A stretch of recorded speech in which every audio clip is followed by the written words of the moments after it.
extremely important to understand why things are happening.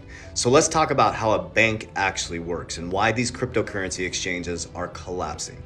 It's all about leverage. So what is a bank? A bank is a place where you place your money, they dam up your money, and they make it liquid, right? Banks have reserve requirements.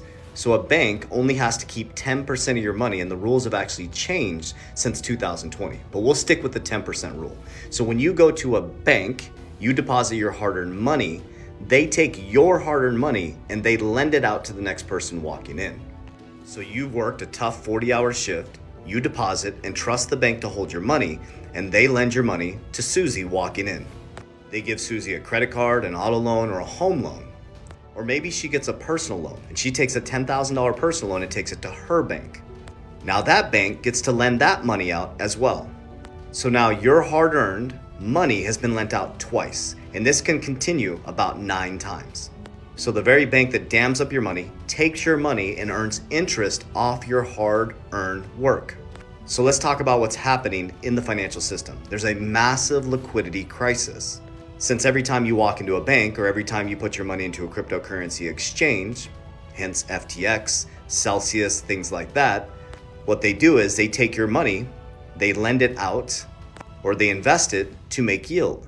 So when shit hits the fan, everybody's card gets called. So that's what's happening right now.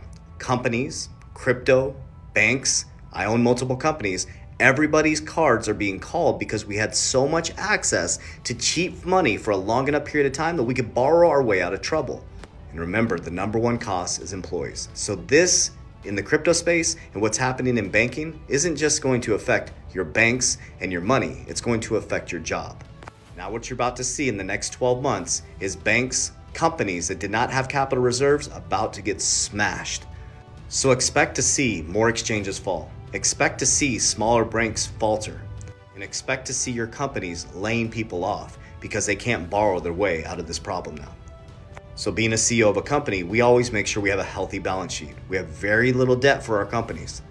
We operate with cash as much as possible, and we continue to expand the depth and breadth of our businesses without using credit. During these times, when interest rates were low, hell yeah, we'd use credit to buy more assets to make more yield. So I hope these videos will help you understand what's actually happening. So every time I get paid, I always take a portion and invest to grow that money, just like the banks do with my money. And that's why they're trying so hard to get all these decentralized fintech companies underneath the system. Warriors, rise! Get your shit together. Let's go. Love you guys. Link in bio for support.